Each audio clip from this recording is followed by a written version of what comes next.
good, everybody? It's your girl Lil, and we're back for yet another episode of Out the House. As always, I'm super excited to be here with y'all and just like have this space where we could just be safe and vulnerable and authentic because we need more spaces like that. If you're new here, what's up? I am your hostess with the mostest. My name is Lilli, and I'm just a girl that really loves Jesus, and I do like a lot of other things because he tells me to. And you'll get to know more about me, as we go about this journey. But honestly, I'm just happy you're here. I'm just really happy you're here. If this is not your first time, welcome home. Happy to have you back. Tuning in live for yet another video. In this season, specifically February, the Lord has really put on my heart to, name this month like Freedom February in terms of me going first and embracing freedom from things that, in my past, like I've never spoken about publicly. So we talking about Lilli's testimony, y'all all up in my business this month. And I'm happy to have y'all here, actually. I'm happy to have y'all in my business for once. Not hiding anymore. So though a lot of what we're going to be talking about is rather traumatic, to some people it might trigger a couple of folks.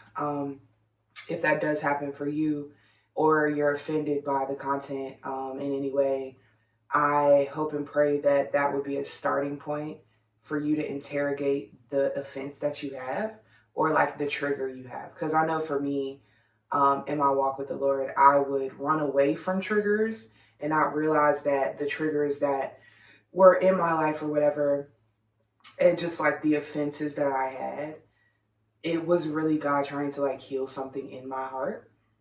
So I say all to say, if you're triggered or offended, whatever the case might be, bro, take it back to the Lord, bro. Take it back to the Lord, period. Okay? So we're not going to delay. If you're new here and you want to stay up to date, please like the content. That helps us get in front of more people. So that, we can just expand the space and include others into an environment such as this.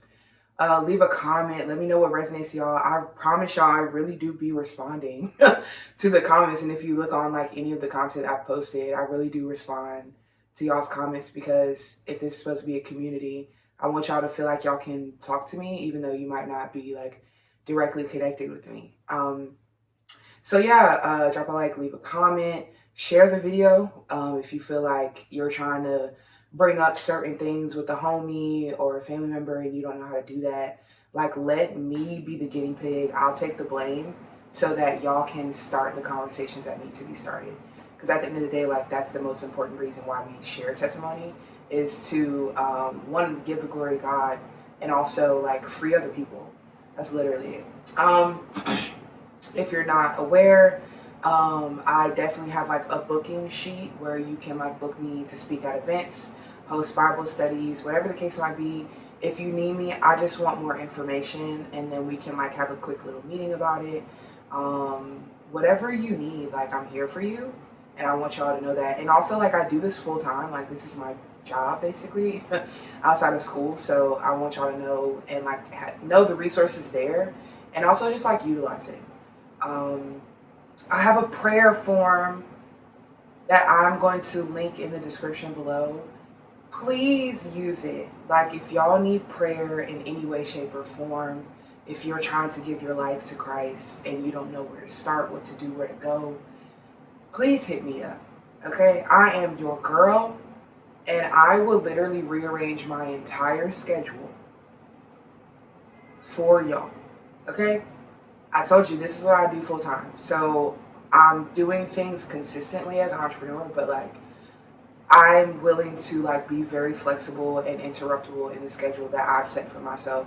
And that's something that the Lord has been working on in me. So please utilize that resource because it's there and I want y'all to know it's there. And so like I can actually pray with y'all and interact with you guys. So y'all know I actually care. It's not just about me sitting on a couch trying to, accrue a platform or anything like that. It's about assisting the hearts and people that God has brought to me to steward. And if you're one of those people, like, I just want to honor you in that and honor God and how I treat you and steward you. So please use that. I have a Patreon community that is for anyone who's seeking more community in terms of you like what's happening here, you want to be able to be directly involved with Lilli, other community members as well, or you want consistent things in discipleship that will lead you closer to Christ. I have a book I'm coming out with. It's going to be like an interactive healing journal that I'll be posting tidbits on Patreon for the paid members to be able to have access to that.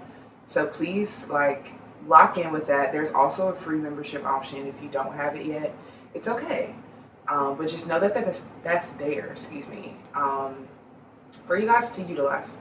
I just want to make sure there's platforms and spaces for y'all to interact with. And then, oh yeah, we're on Instagram. So if you want, live updates to see my face a little bit more often than the once a week, we'll be on there. I'm on Threads too.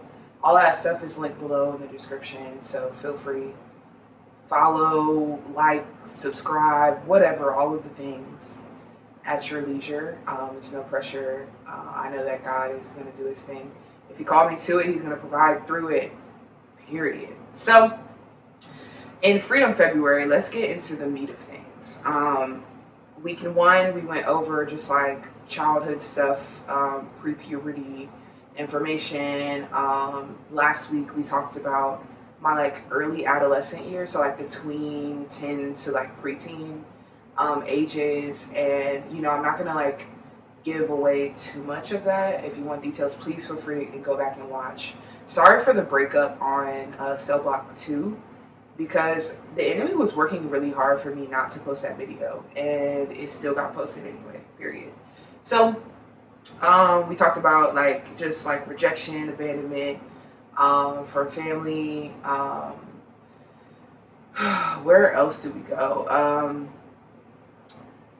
Introductions of just secrecy, hiding, duplicity, or being two-faced as a survival mechanism to avoid rejection, which literally caused me to be hidden in plain sight, hence the name of week 1's video. And it just was a lot,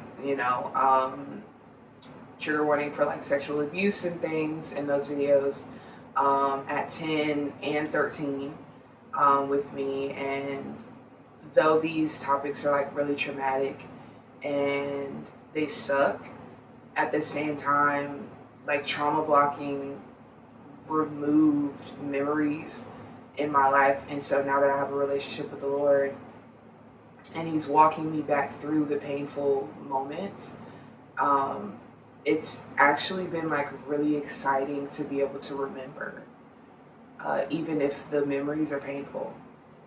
So that's been something that's really, been kind of cool, even though the content has been pretty sucky. So yeah, this week we're going to be talking about adolescence and the high school days, because a lot happened in high school for me, and I think we need to talk about it. So Cell Block 3, we are in here, and if you missed the whole reference to why I'm calling them different cell blocks, go back and watch the other videos. Okay, I'm about to keep repeating myself every week. Love y'all, but no.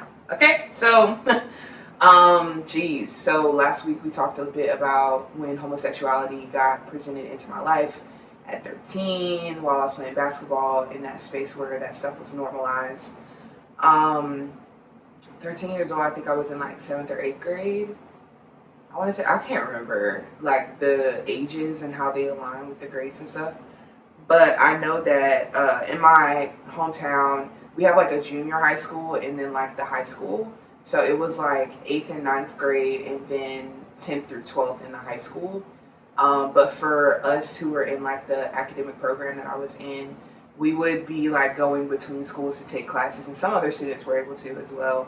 But a lot of that, I don't know why. Well, obviously, historically, the splitting of the schools had stuff to do with segregation times, and then when they desegregated in that area, there were certain schools that they just weren't using. So I guess they kind of did it like that. Don't quote me on that though, because I'm not sure.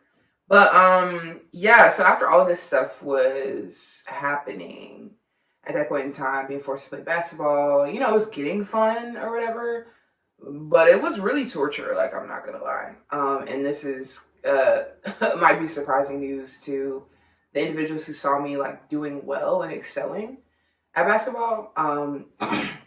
I've learned and put language to now that just because I'm good at something doesn't mean that that's what I am called to do, and like that I have a grace for. Because when you have the favor of God on your life, you'll excel at things just because He's with you, not necessarily because He's called you to it. And so I think because I've been good at several things, I've had to be more discerning and wise about what I need to be doing versus what I'm just good at. Because just because it might come natural to me because I'm good at it doesn't mean I need to be doing it. So, you know, things to be mindful about, you know, for you, your family, your future kids, all of the things, or your current kids now. Thinking through like, okay, I need to pray and seek the Lord's face about what they actually are called to do in this earth versus what I just see them naturally inclined at. Because sometimes they coincide, but then sometimes they don't, depending on the person. So just, you know, being mindful for that. But not to fast forward through a lot of things, but after a lot of the traumatic things happened, and you know, I'm living a lifestyle that's like two-faced almost when we get to high school and stuff. I feel like I became, more aware of my appearance to some extent. Um, and I said that to say, like growing up, my grandmother, she had like heart problems. They had like diabetes and all the things. And so they were always like eating and maneuvering in a certain way. But fat shaming was really a thing in our family. And that wasn't only me, it was everybody in my family was literally getting fat shamed. Mainly by my grandmother, because she had like gastric bypass surgery. So she lost a whole bunch of weight after that. But then she was like shaming people into losing weight like she didn't have surgery to do that. So that never really made sense to me for real, because how you gonna be, it's like the pot calling the kettle black, basically. Like, girl, don't do that. That's crazy. And even for me, I was like chubby when I was younger, but as soon as I got some height on me, like I was never really big for real. Like that was never a problem for me. But in my mind, based off of the critiques that I was given, dude, you could not tell me that I was like small, because that's just not the perception of what I had in my head based on what they were saying, type B. So it was really tough. My grandma, she was a powerhouse and a wonderful woman, and at the same time, like she was very insecure about certain things, and I think her weight was one of those things. And these are conversations that I wasn't able to have with her because I wasn't an adult or respected as an adult by the time that she had passed away a couple years ago. And so there are just so many things that you wish you could talk about with them. And the fact that they're not here doesn't really help that, especially my mom too. So yeah, Shorty being me. Shorty was getting fat shamed for a very long time.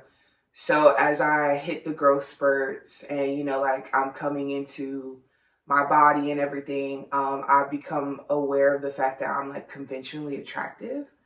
Because another thing too, even though like y'all see what I look like, before I had locks, I had like curly hair. I have green hazel eyes. I'm light skinned, you know what I'm saying? Like I'm not big or anything. So like, you know, the whole slim thick thing with society, like fit the bill, sweetheart. But because I was being fat shamed virtually like my whole life, and my grandma, because she was darker skinned, she would always, and my dad too, like they would always say things about my skin color, in terms of like, I don't, my dad, he would make jokes about it, and he'd be like, oh, like, you're light skinned, but you're not clear, you know, just, you know, when we were standing in front of the TV and little things like that. But the impact of stuff like that it was weird. And I know my grandmother, she would always say negative things. I can't remember exactly like word for word what was said, but it was always negative things about my skin color. And she was darker. My mom was light skinned. I was light skinned too, because her husband was fair skinned as well. But I just never saw being light skinned as something that was desirable. And I think being in public school and being exposed to that come high school specifically, when there are a lot of boys and girls who are burning with lust and all the things in those environments, I was like, hold on, wait, wow. So getting to that point, it's not that I just never had a positive self-image for real, growing up, and that really sucks. When you've had to be somebody else to be acceptable your entire life, you don't think what you have physically, mentally, emotionally, internally, externally, is something that's desirable. And so from that vantage point, it's like, dang, bro, I need to like reframe how I'm perceiving myself. So that's been a journey thus far. But at that point, coming from an insecure place because I hadn't been healed in my heart, it was more so like just embracing kind of like the lust, I guess, from other people. And so like the secret kind of like promiscuity was thriving in the dark, honestly. And it's not like I was out here wilding or nothing, anything like that, but it was pretty it was like, wow, you guys think I'm like, that's the word, thank you, Holy Spirit. It's not that I was wilding out, but it's more so that the approval and affection and support of people was something that I was receiving physically and also just like in other ways, but especially physically because I was so insecure. That was something that made that like really blossom during high school for me. And so affection and love were equivalent with lust at that time. And that just wasn't, looking back, that's not what that is. Like, love is not lust in any way. And I didn't have the language for that. I didn't have the wisdom, I feel like I do now then. So also to throw the cherry on top of everything, 10th grade year when I was like 15, while all of this is happening, my mom finally tells us that she got diagnosed with breast cancer. And so I'm playing basketball, kind of like not on top of the world, but, just a shell of myself doing whatever I could to survive at that moment in time, being slightly promiscuous behind closed doors, as male attention um, is becoming something that's more prevalent in my life. And then mom gets diagnosed with breast cancer, and my whole world just like cracks, literally. And I remember 10th grade year, still playing AAU and doing the things, but it was just like something changed in me, and like my grades dropped for a little while, and that's never happened ever, right? Grades dropped, was disconnected, disinterested in school for the most part at that moment in time. And then one of my teachers, he was like, I think one of my main teachers, I think his name was Mr. Butler. And he had just pulled me to the side. He was like, what's going on with you? Like, there's something happening here. And I'm not sure what it is, but, or maybe he knew or he didn't know what was happening with my mom at that time, but he just literally like pulled me aside and was so gentle with me. And he was like, hey, what's going on? Like, you can talk to me, like I'm here for you. And I'm pretty sure I lost it at that moment in time. And I opened up about the things that was happening with me. And he just had such grace and compassion for me. And I really needed that at that moment in time. I was used to, and still have been used to for the majority of my life, having to carry the world on my shoulders. And when your world changes, you realize that you have to navigate it in a different way. And so he gave me the luxury of like being there and supportive throughout that process. And another thing too, like within the Black community, we have this thing. I feel like it's just adults in general, though. I don't even think it's exclusive to Black folks. But I think it's probably more prevalent there, like where adults undermine the experiences of children, in terms of like, oh, you know, I'm saying I'm tired because I'm genuinely tired, and then be like, oh, you ain't tired, like you ain't working a job, you ain't da da da da da da.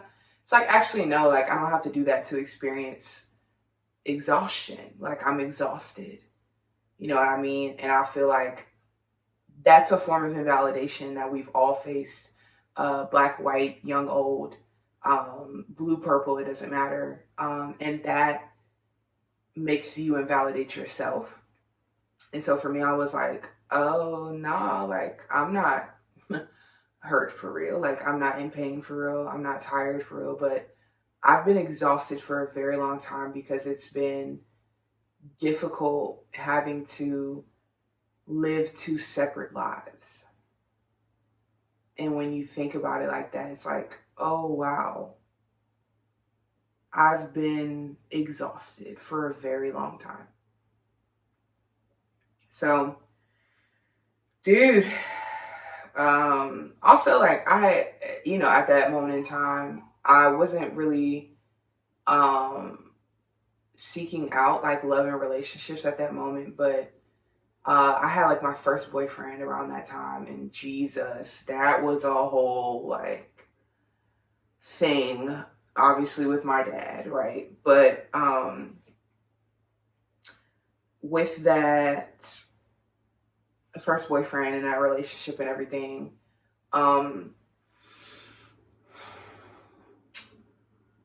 when I had like first lost I know I'm like jumping around everywhere, but when I was like 15, I had my first boyfriend, just to give you guys a timeline. So um yeah, like the homosexuality entered at like 13, had my first official boyfriend at 15, and I wasn't sexually active until I had gotten into that relationship. And so after that, then it was kind of like, okay, well, like it doesn't matter.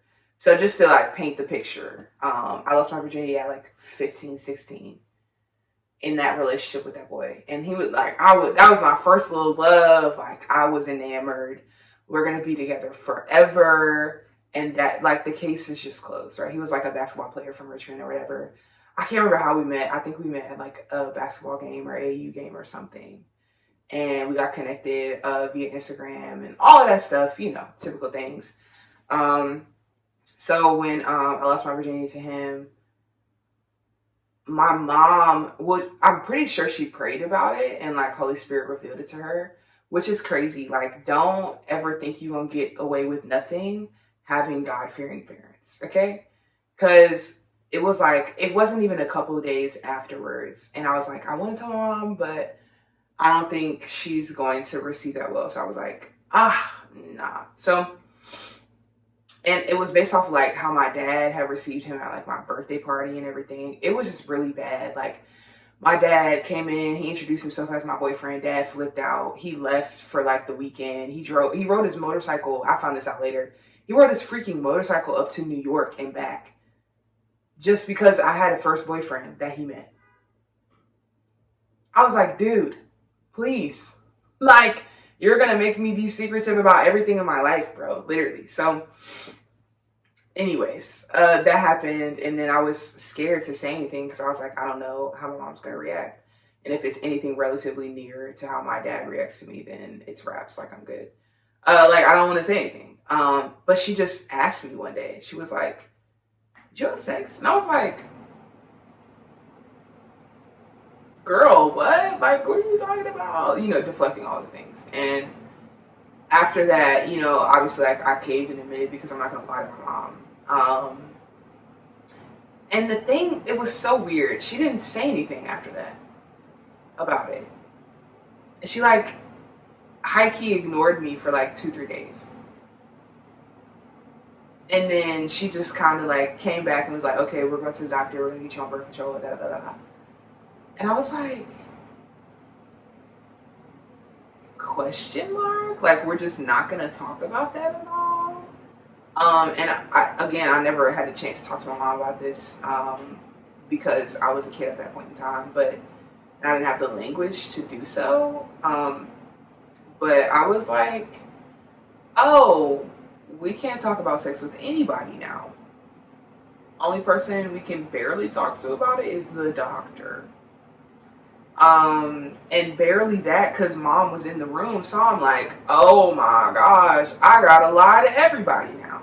So yeah, it was just crazy. And I really don't feel like she meant to do it like that. Same thing with my dad, like how, you know, his actions, I'm pretty sure the impact of what they both intended, they didn't want that to include feeling rejected.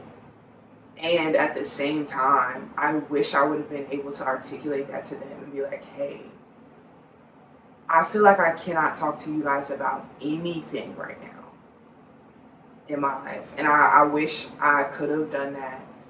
But I think after that, especially with my mom, because we had never really dealt with anything like that before in terms of like me feeling rejected from my mom because we were so close. After that, I just kind of like shut all of that off. And it was just like, yeah, we just have to act like that never happened. Basically, which obviously was so unhealthy, excuse me, of a coping mechanism. Because you can't just avoid everything. And so, this is painting a lot of things in perspective as we're processing this together right now. Like, I was trained to avoid things. Like, rejection trained me to avoid stuff. And so it has been hard healing and avoiding attachment style because I've had it my whole life. Literally. So, gosh, if y'all take nothing away from this video, please talk to your loved ones and your family members and your children about these things, regardless of how you feel, and just communicate to them so that they don't grow up feeling like they have to hide everything from you. Because that's just not healthy. And they're going to be bottling everything up until they can't anymore. And they're going to be miserable. But thank God, Jesus Christ is still like, the blood still works, y'all. That's the silver lining. Because I can't even imagine not having Jesus in my life. It was hard when I didn't, for real, for real. So, wow, that is crazy. So yeah, from that moment on, I was like, okay, yeah, we can't ever talk about sex or anything like that with mom or dad. Because just off of the strength of everything that dad had reacted to, and it wasn't anything crazy, I was like, yeah, no, we're never talking about this ever again.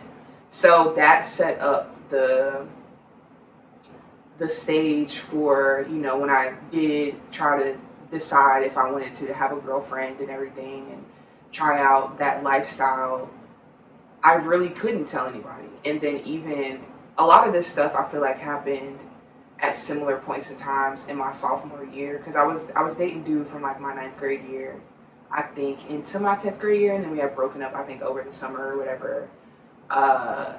Because it was like when you don't have a car and everything, it was like being in a long distance relationship even though you were 30 minutes away. So it was just really, I can't remember for the life of me why we broke up. But yeah, and then after that, after I lost my virginity, it just kind of opened up Pandora's box, for real. And because once you open that door, you can close it, but not in your own strength. Like, it's just not going to close. And so, you know, just some of the guys I was around, not that I was like sleeping with everybody, because that's absurd. And you know, if that is your testimony, I'm grateful that God's grace still reaches you, but that's just not mine. But even back in high school, like, you know, definitely had a type, honestly. Definitely had a type. Definitely did. And I feel like my first boyfriend, he had like set that standard. So it's either like the basketball player type that I had went after, or it was like football player. It was neither, like nothing in between type E. So yeah, that was, yeah. And I had dated this one guy. I want to say, I don't know if it was, I'm pretty sure it was before that, but he actually claimed to be bisexual, but I didn't really care about that. Like if we're in a relationship and it worked and you like women, like that was fine with me. Dang, I didn't realize how all this stuff connects, bro. That was literally in like 8th and ninth grade that happened, before I had like my first like serious relationship or whatever. Um, wow. Wow. Yeah, that is absurd. That is absurd. Such a blessing to be able to remember, though. It's such a blessing to be able to remember. I can't deal with this right now. This is so good. So yeah, we're jumping around 10th grade year basically. So after doing all of that, opening Pandora's box in that way, um, it was like here and there. It's not like I was really burning for lust though back in high school, because it was just never that deep to me, I feel like. But then I know that I would, so it was kind of Jezebel-y a little bit at like 11th grade year. Because it was like I would typically only be like sexually active if I was in a relationship and not just with people in general. But it was one time I had like this dude. This is gonna sound so crazy coming out of my mouth, bro, but we're grateful for God's grace. So I like this dude, was trying to date him, but got rejected there, and I didn't realize that I had like a sensitivity to rejection. And so from obviously like the course of my entire life, you can see why I was primed to not take rejection well, and hide things. But after that, I was like, oh, I'm about to get revenge, nigga. Like, what are you talking about? I'm about to get my lick back. So I had messed around with one of his friends at that moment in time. That was so childish. Oh, that was so childish. So childish, bro. So childish. I can't even lie. And when I say mess around, I had sex with one of his friends. Okay, so dang, that was 11th grade year. I feel like 12th grade year, things kind of like died down for the most part. Like right before college and everything. In terms of like just promiscuity wise, I think so. I don't remember a lot of that stuff though. But yeah, like, in the in-betweens, like if I liked a dude and then I felt like I wanted to have sex with him, I would. And I feel like I didn't really become aware of that until college, for real, or like late high school, early college days, in which I was just like kind of wilding out just because I could. And in terms of being vocal about like, oh, like if I want them, I could have them. So like you can see the progression of being introduced to like love and relationships, and that quickly being distorted by like promiscuity and lust very fast. Very, very fast. And a lot of this stuff was behind closed doors. Like people would have never known the star student and the star, one of the star basketball players after some of the upperclassmen had left, was doing stuff like that. So yeah, like that's crazy how that all comes together. So let's talk about because this is a heavy hitter. 10th grade year, after me and dude, I feel like I want to say I dated that young man like 8th and ninth grade, like my first boyfriend. But because the timeline, I'm trying to work it out because a lot happened sophomore year and sophomore and junior year. And now that I'm thinking about it, a lot of it was probably tied to the hurt and pain of like my mom being diagnosed with breast cancer. So we're just making that connection right now. So sex is probably a like outlet and coping mechanism, not a healthy one at all, but it was a distraction that helped distract me from the negative emotions I was feeling and experiencing. So, you know, just throw a little dopamine on the trauma of like your mom having breast cancer and things were good, right? Being completely sarcastic about that, by the way. Um, but regardless, so let's talk about my first and last girlfriend.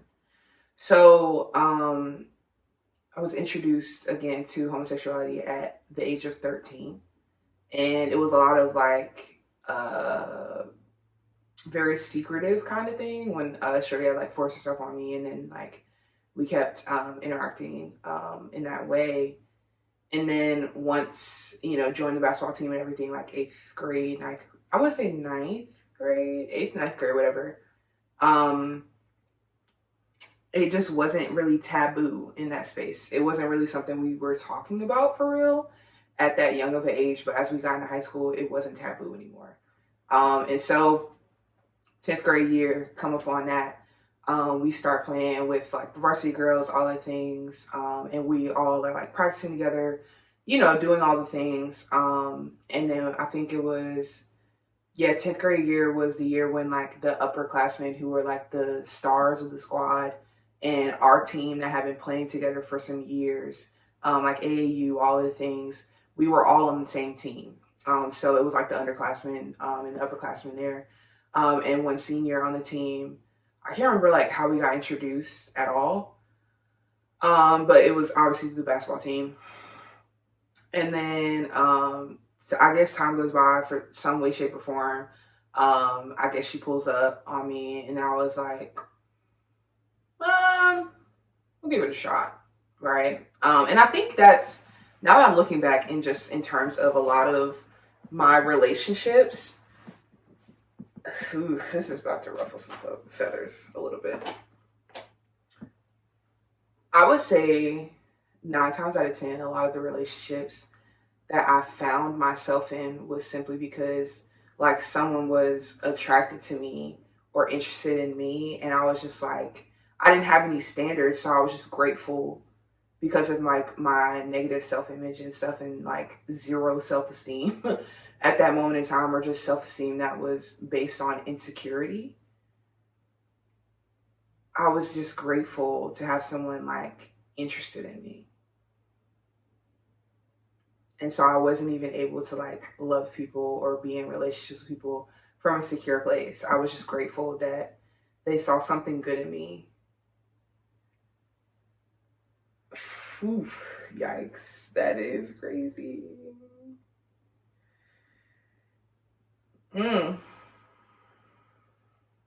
So whether it was guy or girl, I was just like, we'll give it a shot. Like, it is what it is.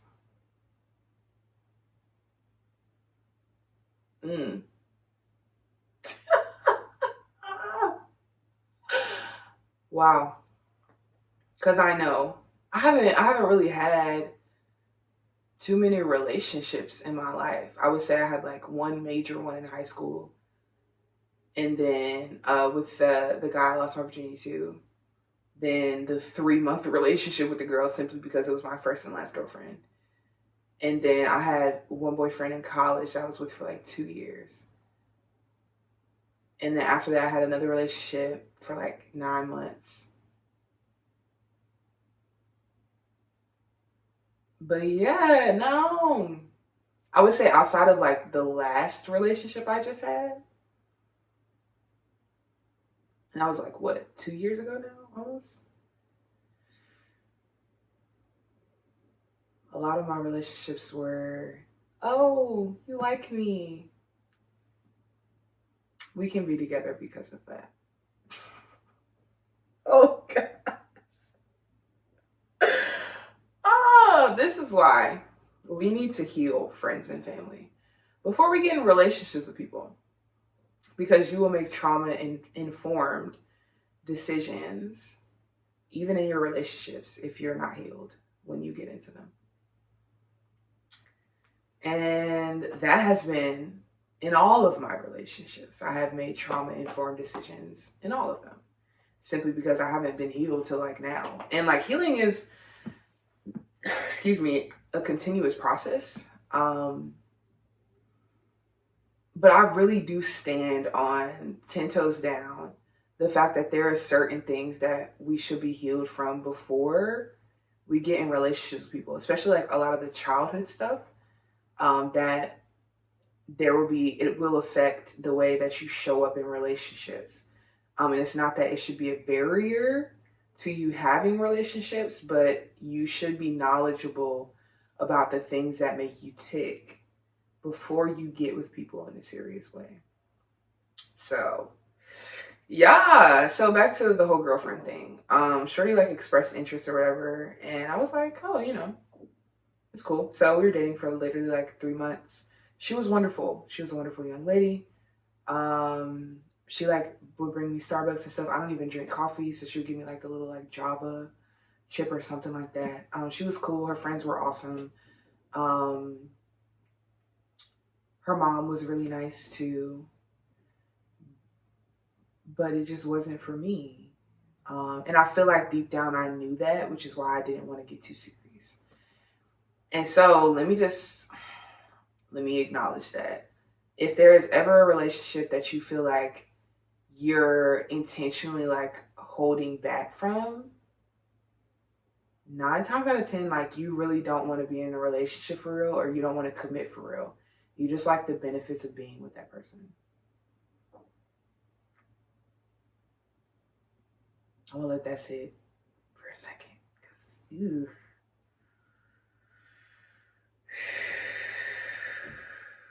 and or you just got some trauma in there, sweetheart, that you need to heal.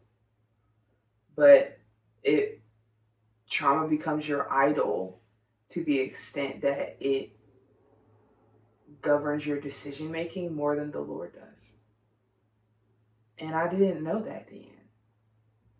And I also didn't know that the things that I had been through had an effect on the things that I was doing at that moment in time. So yeah, she was dope. But when she was about to like graduate and things, I'm pretty sure this is why things ended. I just remember being wildly avoidant in that situation. And when she started mentioning like, oh, like I'll let you know when I get back, and I was like, ooh, yeah, no, sweetheart. So, to all of the alphabet gang, and specifically the individuals that I have dealt with before, I'm really sorry that I was like really interacting with y'all out of trauma, because y'all are human beings that deserve better than that, and for any other person who you might be living a homosexual lifestyle right now, and that there are some things that you haven't healed from yet, I would just say, like, if you're in a relationship right now, or you're engaging in like sexual activity, cut all of that off and really take time to let the Lord work in your heart, bro. Because a lot of times the thing is, there was something that happened that you just haven't like grieved or come to terms with, that you need to address. And once you do that, you won't even want that lifestyle anymore. And it's not to say everybody in the alphabet gang, that's the thing, that's the diagnosis. But for the majority of us, these things were introduced to us, whether it was traumatic or it was willing, when we were younger, and we just never, I guess, like combated it, you know what I mean? So for me, I realized that I was only ever engaged in a homosexual lifestyle simply because it was introduced to me earlier, and I was like desensitized and it was normalized. in some of the environments that I was in. Mind you, while still being born and raised in church, serving every Sunday, there every Wednesday when I could be, you know? So those things, they make a difference. So I pray that this helps you like reflect on yourself and your experiences, even if you don't know Christ yet, because you're still welcome here, even if you don't. But I guess I'm just like trying to tell my whole story so that you can see just how far I've come in my relationship with the Lord, because it's literally only because of Him I can remember these things and I can heal these things, and reflect on them and share them with y'all with no condemnation ever, and just speak up about my story, because there are people who need help, and also, you know, like at this time too, with promiscuity and everything happening in my life, you know, porn was introduced into my life, and it wasn't, again, a burning desire. Masturbation wasn't really a thing for me specifically, but I know it can be for other people, and it's introduced at those ages, through whatever experiences. I know for me it was like around the high school age, that a lot of this stuff started like happening, and seeds were planted when I was younger that were growing at that point in time, and there was no one there to help me uproot them, and I didn't know Jesus Christ was the answer to that. So yeah, you know, there are certain things, when we're being led and guided by worldly wisdom and pursuits, we think that we just have to try stuff because it's normal, for the people around us, not realizing that there's a reason why God has standards for certain things. Because sexual perversion and promiscuity like can change your entire life, literally. And I don't say that lightly at all, because it changed mine, in not so positive ways, and also the combined trauma from my mom being in the hospital and all of the things. It was just a lot, you know, seeing her have to go to chemotherapy and, you know, all of the things. Like, granted, I didn't know in its full magnitude, like what was really happening for real at that point in time. But I mean, dude, it was enough, like just the diagnosis, right? Because it's either you're gonna like be healed of it or you're gonna die from it, literally. Like, there's no in between with stuff like that. So yeah, it was just really devastating, of a time in my life, and I was looking for comfort, and sexual pleasure provided me a distraction at that moment in my life, and it was a crutch, obviously, because it was just too much to deal with, and a lot of times we medicate with things and we pacify ourselves with things. Most of the time it could be alcohol, it could be drugs, or it could be sex, or it could be relationships and other people, right? And so you have to take inventory of what's in your heart so that you can address that, because it's not a one size fits all kind of ordeal at all. It's, you need to figure out what has happened to you, what makes you tick. And I think that's why it's so important for us to have spaces like these, where even just the transparency that I have can encourage you to be transparent, in your own journey, in your own life. You know what I mean? Especially in your walk with the Lord too. So yeah, I think high school was a lot. I was even like going to play basketball in college and everything. But I'm so grateful that the Lord rerouted me, simply because I invited Him in. And I do want to share this, I guess, before, because I don't want to get too ahead of myself, but this is like my college days. Well, excuse me, before my college days or whatever. So, playing AAU, playing basketball year round and everything, obviously that was something that we're encouraged as student athletes. If you can play in college, get scholarships, do all the things, and do that. So as I was getting looks from schools and stuff, I think it was like Air Force Academy, West Virginia, Wesleyan or something like that. Appalachian State. Dude, I can't even remember. Bluefield State College in West Virginia. A whole bunch of different schools, right? They wanted us to do those things, and I'm grateful that I had that experience, but I'm also even more grateful that even when I got an offer from Bluefield State out in West Virginia and I was about to accept it, there was something in me, even though all of these other areas of my life weren't surrendered to the Lord. I just like prayed because it didn't feel right. I was like, this doesn't feel like God's favor. Like, this doesn't feel like, because basically the deal was like I would get a scholarship, I would be a star player on the team, like I would do all the things, but it wouldn't be a full scholarship. I would still have to work on top of being a student athlete. On top of that, to pay for my housing and stuff. Excuse me.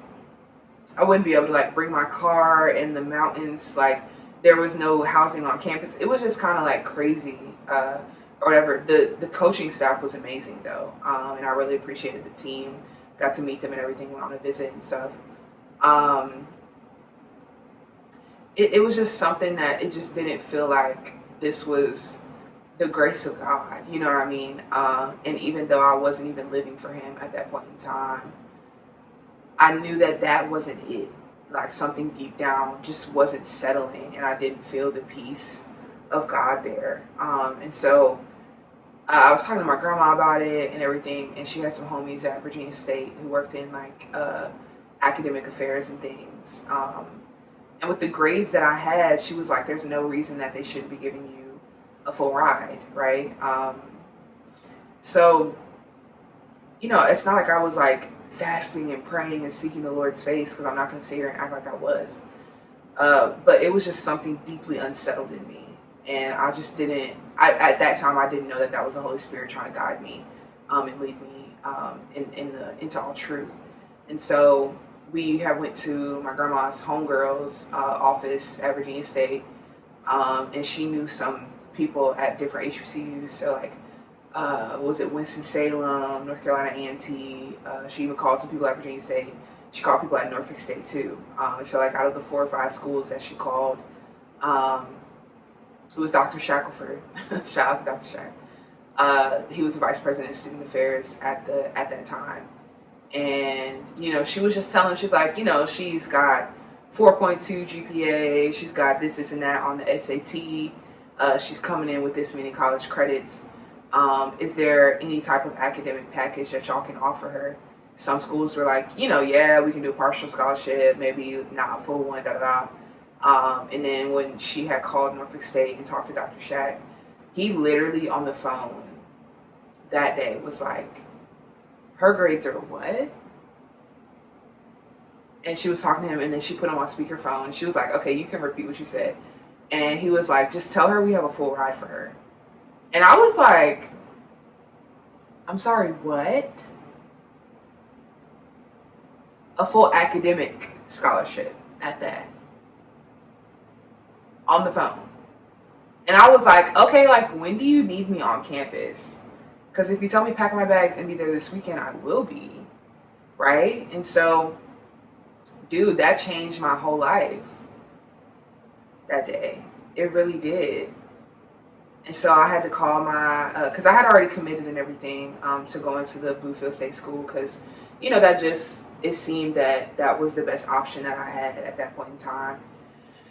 So I was like, I had called my coaches or whatever, and I was like, hey, coach, like, this is the dilemma that I'm in. And I thank God that coach was so understanding. He was like, you need to do what's best for you, even if it's not coming here. And he was like, yo, like, we'll release you to do whatever you need to do.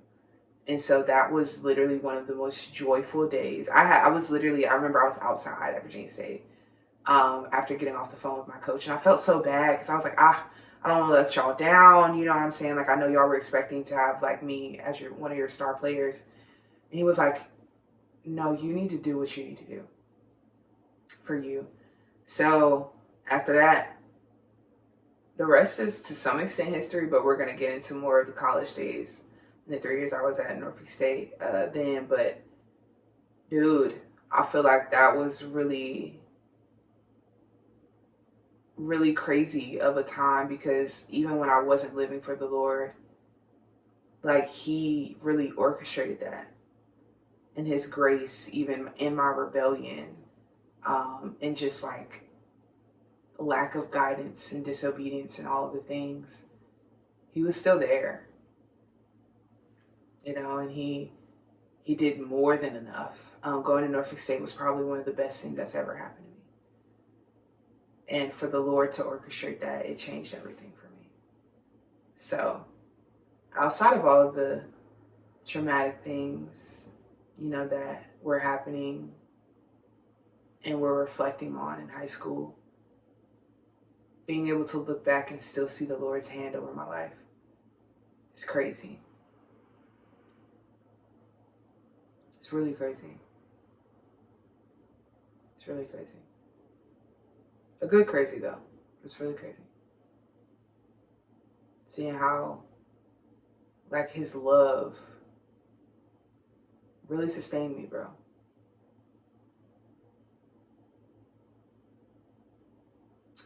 Wow. So, probably gonna cry about that later. Probably gonna cry about that later. But yeah, I think that's, for the most part, a wrap on the high school days. High school was a lot. A lot of different things were happening. And yet, even in the midst of all of that, in that season, the Lord still was there the whole time. So, it's crazy. So next week, we're going to be getting into the college years and the so-called demon time that we love to claim we were on during those days. I hope this is good for y'all, man. And not just good in a feelings way, but like productive for your soul kind of way. Because I know it is for me. So yeah, next week we're talking about college. I was only in undergrad for 3 years based on the academics that I had coming in. But we're gonna get into the weeds a little bit. I love y'all. If you need me, shoot me an email, DM me on Instagram, hit me up, whatever you need. I'm here for you if you want to give your life to Christ. I'm more than willing to lead you through that. I'm excited for the freedom that's been accessible to me, for you to know that you can have that too. Because the highlight is, no matter what I've been through, I'm still here today, even when I didn't want to be here. So, I think that's a cute place to stop. I love you guys, and till next week, peace.